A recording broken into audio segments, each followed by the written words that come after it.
qualquer outro pecado que uma pessoa comete fora do corpo. Ele não dá alimento à carne dele, alimenta o seu espírito. Toda vez que peca assim, peca estando próximo para ele.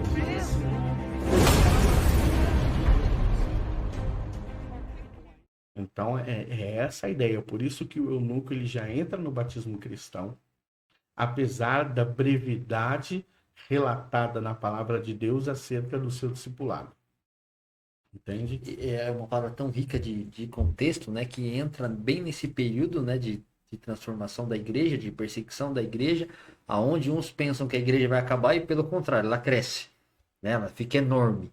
E aí Sim. vai tendo esses fatos de Atos, ao qual Lucas foi lá e relatou. E também trazendo o apóstolo Paulo, ao qual diz nessa persuasão, e ele tinha um pouquinho de bagagem, né, para falar com as pessoas. Eu acho que ele tinha pouco entendimento. Então por isso que ele fala essas palavras com tanta segurança. Porque o batismo cristão, aí ele vai começar a trazer essa definição para nós. Porque é com base no significado do batismo cristão que nós trazemos a definição de batismo. Então, o batismo não é um chamado ao arrependimento, ele é para quem já está arrependido. Então, veja só, como nós vamos criando o significado e a definição de batismo. O batismo é uma ordenança ou um sacramento? Para nós, pelo menos, uma ordenança. Tá certo. Quem pode ser batizado? Com quantos anos? Após um estado de consciência. Mas é só a idade? Isso nós já falamos aqui. Isso. Mas é só a idade que define? Não. Não é só a idade que define. Só a profissão de fé, né? A sua profissão de fé tem que representar um acontecimento interior. Dentro de você. E como que isso ocorre? Através do convencimento do Espírito Santo. Qual é a ferramenta que faz isso? A palavra de Deus. Então, você começa a interligar... A fundamentar, né, pastor? A criar uma raiz sólida do que é o batismo. Sim. Não só simplesmente de ouvir falar, mas sim de ter bases bíblicas e contextos bíblicos que vão te levando aí a criar essa raiz para ter esse entendimento do que é o batismo. Aí o apóstolo Paulo vem, por exemplo, lá em 1 Coríntios, no capítulo de número 12, versículo 13, ele vai dizer que existe só um batismo. Lê para nós. 1 Coríntios 12. Versículo 13. 1 Coríntios capítulo 12, versículo 13. Pois todos fomos batizados por um só Espírito, a fim de sermos um só corpo, quer judeus, quer gregos, quer escravos, quer livres, e a todos nós foi dado de beber de um único Espírito. Glória a Deus. O fantástico dessa palavra, por mais que ele coloque muitos povos, é a sua unidade, né? Sim. Ele coloca todo mundo junto. Então, aí o apóstolo Paulo, ele vai fazer uma junção de pessoas. Ele vai dizer assim, olha, um só batismo. Nos estudos teológicos você vai trazer a conotação desse batismo e vai intitulá-lo como batismo no corpo. Então, o batismo no corpo é justamente a interpretação que o apóstolo Paulo tem acerca da unidade que o batismo traz em si. É um só batismo, é um só Espírito, é um só corpo. Quer judeus, quer sejam gentios. Então ele traz essa unidade. Então todos nós que fomos batizados em Cristo Jesus, fomos batizados com esse batismo, que representa a unidade cristã. E aí você vai ter outros batismos, por exemplo, ou outros intitulados batismo por seu significado, como por exemplo você tem o batismo de Moisés ainda, aí em 1 Coríntios, no capítulo 10, versículo 1 e 2, que vai falar acerca do êxodo, da travessia do Mar Vermelho, e vai fazer uma analogia ao batismo. Então você vê que o Antigo Testamento já vai prefigurando o acontecimento. E nós vamos ter isso, por exemplo, também na celebração da ceia, mas é tema de outro podcast. O Né? próximo, Sem sem spoiler. spoiler. O próximo. Agora, tem um batismo que eu acho muito peculiar, muito interessante, mas que só uma pessoa foi capaz de ser batizada. O nosso Senhor Jesus. Está lá em Marcos, no capítulo de número 10, no versículo 38 e o versículo de número 39. Vamos ler. Então a gente já tem aqui o batismo de João, tem o batismo cristão, tem o batismo no corpo, tem o batismo de Moisés, agora tem o batismo no sofrimento. Ah, meu amado irmão. Eu não quero esse não, hein, Deus. Poupa-nos. Vamos lá. Marcos capítulo 10, versículo 39 e 39 e 40, certo? É 38 e Então, 39. 38 e 39. Ponderou-lhe Jesus: não sabeis o que estás pedindo? Podeis vós beber do cálice que eu vou beber e ser batizado com o batismo com que estou sendo batizado? Podemos, replicaram eles.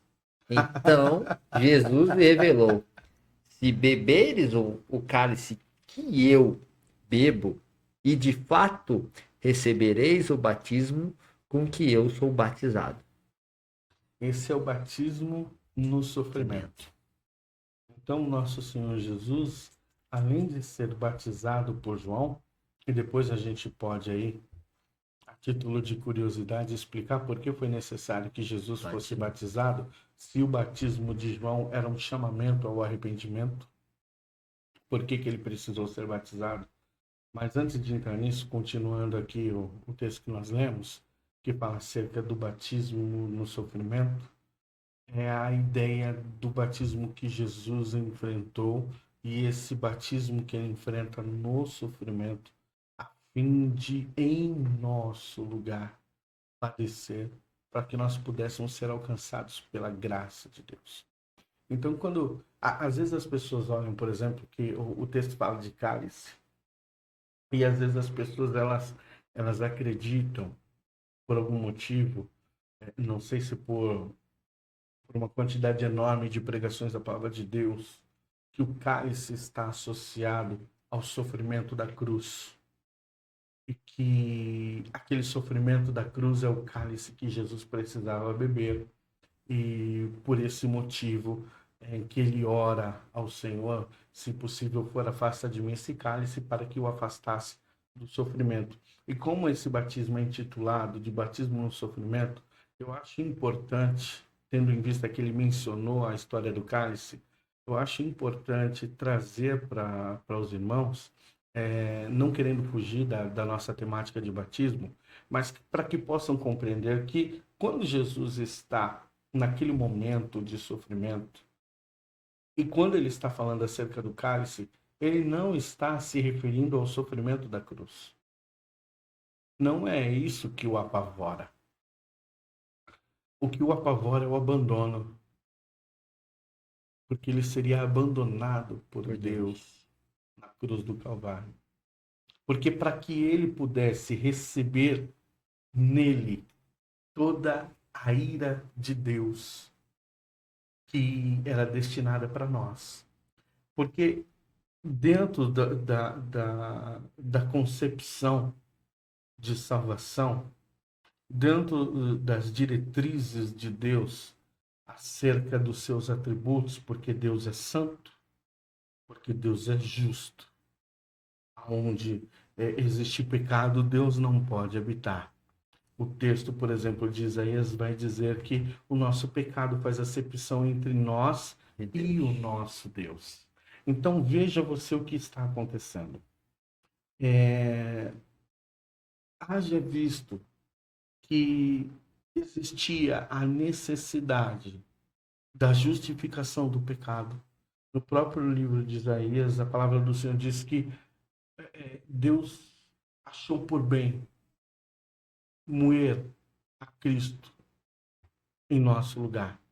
Porque às vezes as pessoas não se dão conta, porque olham para um Deus e às vezes tem uma imagem distorcida do nosso Senhor, do nosso Deus Pai, porque a Bíblia diz que Deus ama o mundo de tal maneira e que Ele entrega Jesus Cristo na cruz do Calvário. E quando isso tudo está acontecendo, quando o Senhor Jesus está vindo cumprir aquela que é a vontade de Deus para as nossas vidas, no sentido de nos alcançar pelo benefício do seu amor e graça, o nosso Senhor Jesus vai ter que enfrentar a ira de Deus, porque todo aquele que tem pecado diante da santidade se depara com a ira do Senhor. Precisa de um ato de justiça para que a presença de Deus possa coexistir com o ser pecador. Aí nós vamos entrar em outra temática também que vai falar acerca do Yom Kippur, do dia da expiação. Mas sem nos aprofundar muito nisso. Esse cálice que Jesus está bebendo e que ele, pelo qual ele está sofrendo, mas que também está sendo por Deus preparado, é para esse momento do abandono. Porque você vê que o sofrimento físico não traz impacto sobre Jesus. Ele está lá diante de Pilatos. E quem está apavorado? Pilatos. Pilatos. Jesus está tranquilo. Desesperado. Exato. Porque não tem uma resposta de Cristo. Não é o sofrimento físico que apavora Jesus. Quando ele está na cruz do Calvário, ele diz: Pai, por que me abandonaste? Ele sabe por quê. Ele sabe qual é o motivo. Mas é a expressão da sua fala que nos permite o conhecimento desse sentido. Porque quando ele está recebendo de Deus toda a ira do Senhor para que a sua justiça seja saciada, o seu sangue ao mesmo tempo está sendo aspergido em nós. Para que quando Deus olhar para mim e para você, não precise mais saciar sua ira, porque ela já foi saciada. Ele olha para nós e vê o sangue de Jesus Cristo, lembra-se de que a sua ira foi saciada, a sua justiça, a justiça de Cristo está em nós. Por isso que o Espírito nos convence do pecado, da justiça e do juízo. O juízo é para quem? Para quem não experimentou a justiça de Deus, para quem não foi alcançado por essa graça, para quem não foi convencido de que é um pecador e optou por seguir a sua fé em Cristo. Agora, tudo isso precisa ser pré-estabelecido em nós para que nós venhamos a ter uma consciência plena do significado do batismo, porque o batismo representa exatamente isso que nós estamos tratando, esse novo nascimento. Agora, ele tem o poder de salvar? Não. Ele não tem esse poder. O único que tem o poder de salvar é Deus. E João, ele tinha plena consciência disso. O Batista. Lê para nós Mateus capítulo 3, versículo 10, 11 e 12. Enquanto você está procurando, deixa eu fazer menção acerca de um outro batismo, só por curiosidade. Que aí o pessoal pode falar: poxa, você esqueceu de falar do batismo pelos mortos. 3, 10, 11 e 12. Esse aí é o próximo. Deixa aí já tá engatilhado para nós. Então, um outro tipo de batismo é o batismo pelos mortos. O apóstolo Paulo, ele faz menção, mas não apologia a isso. Para os irmãos, lá de Coríntios, capítulo 15, versículo 29, ele vai fazer uma menção e ele vai dizer o seguinte: olha, se não existe ressurreição dos mortos, por que é que alguns de vocês estão batizando em favor dos mortos? Mas ali o apóstolo Paulo está fazendo uma apologia à ressurreição, não ao batismo pelos mortos. Ele não está apoiando batizar pelos mortos. Ele só está dizendo assim: vocês estão batizando pelos mortos e não crêem na ressurreição, então não tem sentido o que vocês estão fazendo. Não adianta nada. Ele não está dizendo que concorda em batizar pelos mortos. Ele só está falando, não tem sentido nenhum. Vocês falam uma coisa e faz outra. Porque a ênfase do ensino ali é a ressurreição, mas você vê, por exemplo, que existem algumas denominações que ainda batizam pelos mortos, como os mormons, por exemplo, né? Que é a Igreja de Jesus Cristo do Santo dos Últimos Dias. Mas não existe nenhuma fundamentação, mas zero fundamentação bíblica, apenas esse texto do apóstolo Paulo mal interpretado por eles, mas não existe nada à luz da palavra de Deus que traga qualquer vestígio de recomendação Que para essa respaldo prática. para isso, né? Não. Porque o tema do capítulo 15 é ressurreição. O que eu tô falando? Ressurreição. Olha lá, é para batizar pelos mortos. O apóstolo Paulo diz. Não, você não entendeu. Lê de novo. Não é isso não. Então vamos lá. Mateus Vamos capítulo lá. 3. Já é o 7º tipo de batismo. Estamos chegando, irmão. Hoje é uma enxurrada de batismo, irmão. Muita água, muito tema pra aleluia. gente se derramar e mergulhar mesmo no tema batismo. Vamos lá, Mateus capítulo 3, a partir do versículo 10. Ai, João Batista. O machado já está posto à raiz das árvores. E toda árvore, pois que não produz fruto bom, é cortada e lançada no fogo. Eu, em verdade, vos batizo com água, para arrependimento. Mas depois de mim, vem alguém mais poderoso do que eu, tanto que não sou digno de lavar as suas sandálias. Ele vos batizará com Espírito Santo e com fogo. Eita, Deixa eu terminar, vai, deixa eu terminar. Ele traz a pá em sua mão e separará o trigo da palha. Recolherá no celeiro o seu trigo e queimará a palha no fogo que jamais se apaga. Ah, Senhor. Então aí a gente entra em outro tipo de batismo e para alguns em outros 2 tipos de batismo. Por quê? Porque para alguns o batismo com o Espírito Santo e com fogo é a mesma coisa. Então, é o batismo no fogo do Espírito Santo. Porque o Espírito Santo está associado a fogo em diversos textos sagrados. Então, o fogo vai trazer a ideia de poder, a ideia de purificação. Então, quando se observa esse texto, que está aqui em Mateus, vai trazer para algumas pessoas essa compreensão de que o que João Batista está dizendo é o seguinte: olha, né, porque antes disso tem a fala de João Batista. O João Batista vai dizer o seguinte, do batismo, né? Ele vai dizer: o que eu posso fazer por vocês é batizar com água. Mas tem um que vem após mim, eu não sou digno de desatar a sandália dos seus pés. Ele se batiza com fogo, né? Ele se batiza com o Espírito Santo e com fogo. Então, quando você fala de batismo com o Espírito Santo, batismo com fogo, algumas pessoas vão entender que é a mesma coisa, que o fogo é um complemento do batismo com o Espírito Santo. Pastor, quem é que crê? A maioria dos nossos irmãos pentecostais creem dessa forma. Não todos, né? Então, você tem irmãos pentecostais que não creem assim. Mas é uma defesa maior da igreja tradicional de que são 2 tipos de batismo. Então, o batismo com o Espírito Santo com fogo, aí você vai ter uma discussão, se você der um Google aí, vai ser um negócio interminável. O que é, o que não é, não, a terminologia não, a gramática, ali não tem a expressão tal, então vai ter um monte de coisa lá. Então, para tentar simplificar um pouquinho isso, qual que é a minha ideia hoje aqui? Dizer o seguinte, qual é o contexto empregado? Quando você vê um versículo anterior, é juízo. Quando você vê um versículo posterior, é juízo. Ah, não, mas o contexto do próprio versículo, eu acho difícil essa fundamentação. Mas aí você fala, poxa, pastor, mas então quer dizer que só um pessoal aí raso de Bíblia defende isso? Não, o Hernandes Dias Lopes defende isso.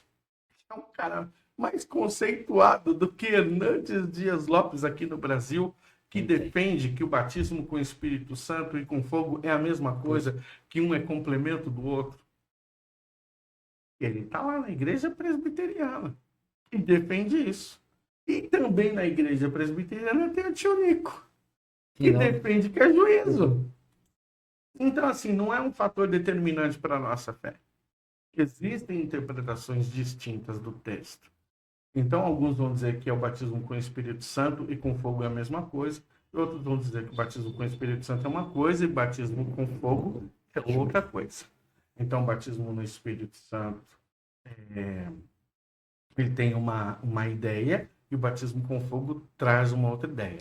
Para quem crê que são duas coisas distintas, é a seguinte menção, para tentar simplificar um pouquinho. Olha, o batismo com o Espírito Santo e com fogo, ele só pode ser realizado por Jesus. Com o Espírito Santo, ele te traz um novo nascimento, portanto, a vida eterna, e o com fogo te traz o juízo e a condenação eterna. Então, mais ou menos nesse sentido, para tentar simplificar ao máximo. Lembra do que a gente falou agora há pouco? Me convence do pecado, da justiça e do juízo. Então, o batismo com o Espírito Santo me convence do pecado, da justiça e do juízo. E naquele momento do convencimento, ele está dizendo assim para mim. Imagina que existe uma grande multidão e que existe uma pregação sendo concedida, sendo ministrada, e João Batista está dizendo assim, ó, tem duas saídas para vocês. Eu vou batizar com água. Eu estou chamando vocês para se arrependerem. O público ali não é arrependido. O público que está ouvindo a mensagem não é arrependido ainda. Então ele está dizendo, olha, eu posso usar a água como elemento para batizar vocês. Mas Jesus vai utilizar outro elemento. Ele vai utilizar o Espírito Santo para levar vocês ao novo nascimento. Ou vai utilizar o fogo para levar vocês para o juízo. Então, assim, quando ele vier, ele vai trazer aqui o batismo com o Espírito Santo e o batismo com fogo. Para onde você vai? Entendeu? Então, é mais ou menos essa ideia de divisão do significado. Por isso que ele vai dizer o quê? Que vai separar. Vai separar. Então, no conceito estabelecido pelo contexto, ele vai dizer, em sua mão ele tem a pá, limpará a eira, recolherá no celeiro o trigo e queimará a palha com fogo que nunca se apagará. Então ele está dizendo assim, quando ele vier, vai ser assim, ele vai separar, aqui Espírito Santo, aqui fogo, aqui salvação, aqui condenação. Então, dentro do contexto, eu entendo que existe uma inclinação muito maior para essa compreensão. Mas eu tenho um cara, como eu disse, igual Hernandes Dias Lopes, que é um fenômeno que entende diferente. Que é a mesma coisa. Que é a mesma coisa. Entendeu? Que esse fogo seria o fogo santo, não o fogo do juízo.